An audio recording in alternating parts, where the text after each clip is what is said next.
Hello everyone, आज है 15 मई और आज इस वीडियो में हम बात करने जा रहे हैं यस बैंक के बारे में। 22 रुपये का ये शेयर है। आज गिरावट नहीं है। एक्चुअली में देखा जाए तो आज बाजार ना ही गिरावट में था ना ही तेज़ी में था।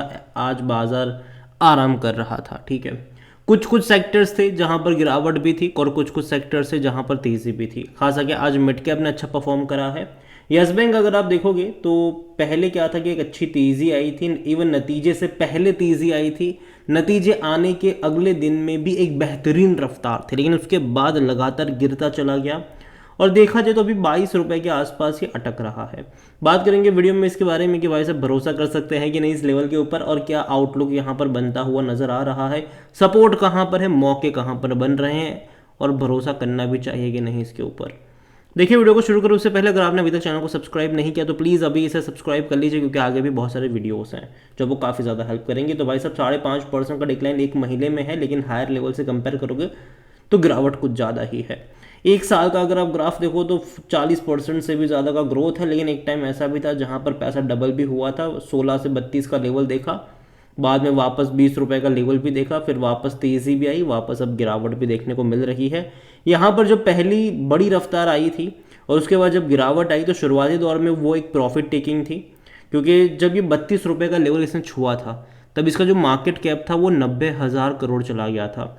और 90,000 करोड़ का मार्केट कैप यस बैंक का इससे पहले तब हुआ करता था जब उसका शेयर प्राइस 400 रुपये का था, जब यस बैंक काफ़ी अच्छा माना जाता था। ठीक है, तो जाहिर सी बात है पहले वाला सिनारियो नहीं रहा, तो जाहिर सी बात एक प्रॉफिट टेकिंग आई। उसके बाद जब गोल्डमैन सैच ने सेल कॉल यहाँ पर जनरेट करा था, 16 रुपये का टारगेट दिया था, ये टूट के अब बिखरने लगा।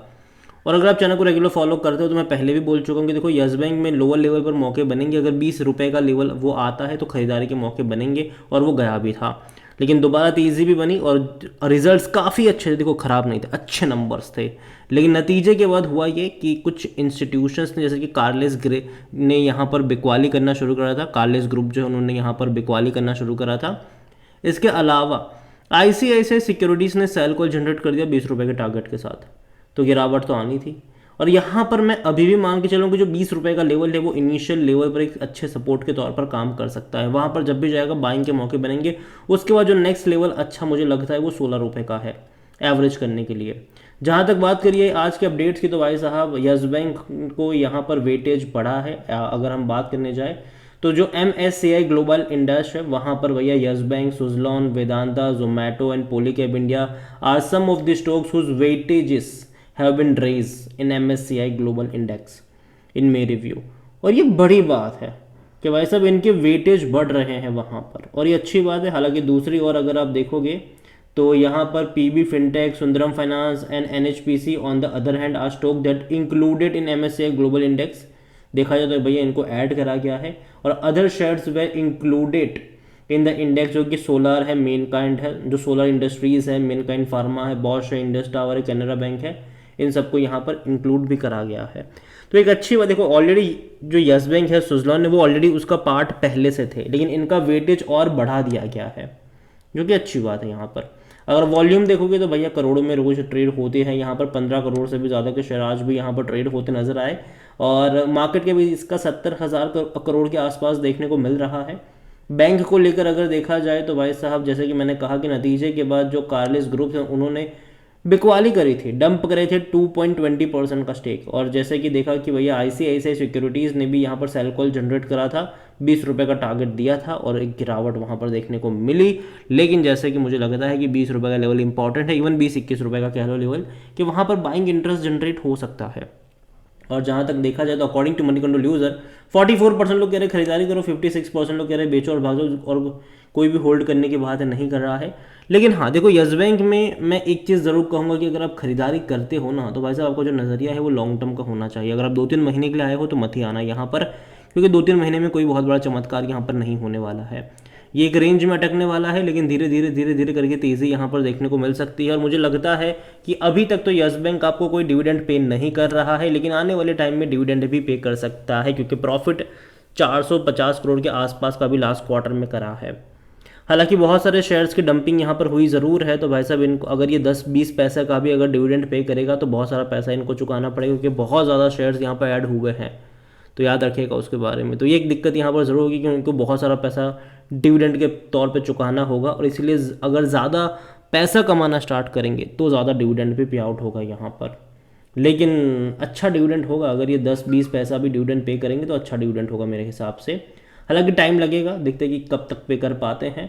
जहाँ तक वैल्यूएशन की बात करें तो देखो, देखने में 22 रुपये आपको सस्ता लग सकता है कि भाई साहब 22 रुपये का शेयर है, सस्ता शेयर यस बैंक का वो भी, लेकिन वैल्यूएशन के हिसाब से 59 का पी है, जो कि काफ़ी महंगा है ये।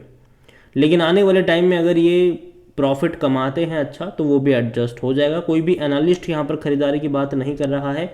फिनेंशियल्स अगर आप देखो तो लास्ट क्वार्टर में जैसे कि मैंने कहा कि प्रॉफिट अच्छा था इनका, लेकिन अब इसके साथ साथ भाई साहब इनके ऊपर ऐसे एक्सपेक्टेशन जो है वो बहुत ज़्यादा बढ़ भी चुकी है। अब एक्सपेक्टेशन ये रहेगी कि ये बढ़ते रहने चाहिए, ये ना कि सितंबर की तरह कि भैया जून में 350 करोड़ का प्रॉफिट कर दिया, बाद में घट के 228 पर आ गए। ऐसा नहीं होना चाहिए, प्रॉफिट बढ़ते रहना चाहिए। और जहाँ तक रेवेन्यू देखा तो वो अच्छी बात है कि रेवेन्यू इनके लगातार बढ़ रहे हैं, रेवेन्यू में कोई गिरावट नहीं है। अरे रेवेन्यू हर क्वार्टर का जो रेवेन्यू है वो पिछले क्वार्टर के मुकाबले ज़्यादा ही रहा है। लेकिन अभी उम्मीद करते हैं कि आने वाले क्वार्टर्स भी इनके लिए अच्छे हो।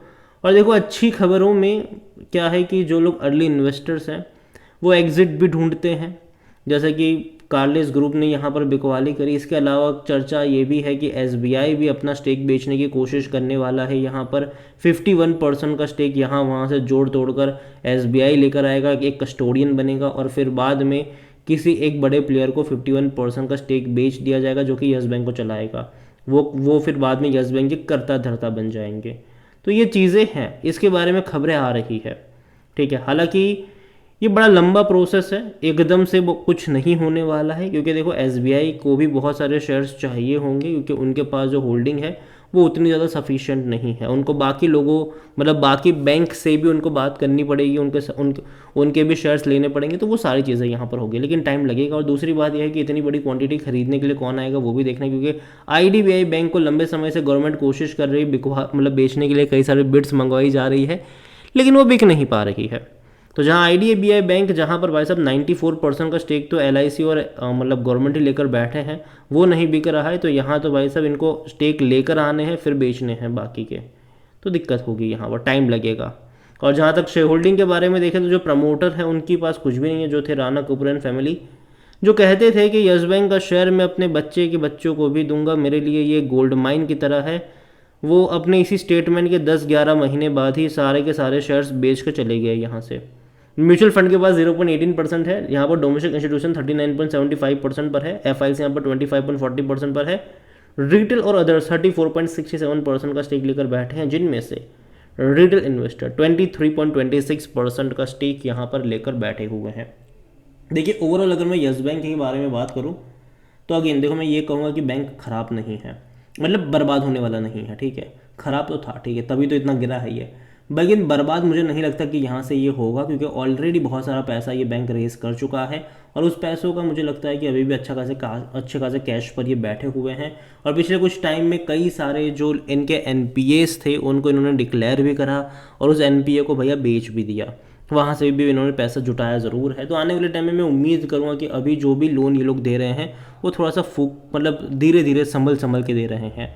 और दूसरी बात, जो यूपीआई से इनको बहुत बड़ा जो फ़ायदा मिल रहा है, जो ट्रांजेक्शन अगर आप देखोगे यहाँ पर, क्योंकि फ़ोनपे का तो ये official banking partner payment partner तो है ही ये फ़ोनपे का, उसके अलावा पेटीएम का भी ये पेमेंट पार्टनर बन चुका है। इनके ट्रांजैक्शन वाइज सब बहुत तेज़ी दिखा रहे हैं अभी के टाइम पर, तो ये बहुत बड़ी बात है इनके लिए, और मैं उम्मीद करता हूँ कि चीज़ें बेहतर हो। हालांकि अगेन मैं कहूँगा कि मुझे अगर आपके पास है तो होल्ड कर सकते हो, लेकिन आपको टाइम लंबा देना पड़ेगा। 2-3 महीने में कुछ नहीं होने वाला है, 2-3 साल का टाइम देना पड़ेगा, और इस 2-3 साल के टाइम में 2-3 बार ऐसा ज़रूर होगा कि ये ऐसे मूव्स भी दिखाएगा आने वाले टाइम में, लेकिन टाइम लगेगा, टाइम देना पड़ेगा आपको। और जहाँ तक खरीदारी की बात आती है, मुझे लगता है कि मैं अभी भी कहूँगा कि 20-21 का जो लेवल है वो इनिशियल बाइंग के लिए अच्छा लग रहा है, 16-17 का जो लेवल रहेगा वो एवरेज करने के लिए अच्छा रहेगा वहाँ पर। और लॉन्ग टर्म के लिहाज से मैं बात करूँगा, शॉर्ट टर्म के लिहाज से नहीं। अगेन ये मेरा पर्सनल ओपिनियन है, कोई इन्वेस्टमेंट एडवाइस नहीं। वीडियो को यहीं पे एंड करता हूँ, पसंद आया हो तो लाइक करें, शेयर करें, चैनल पर पहली बार आए तो प्लीज़ सब्सक्राइब करें। और यस बैंक के बारे में आप क्या सोचते हैं वो भी आप मुझे कमेंट में लिख के बता सकते हैं। Thank you.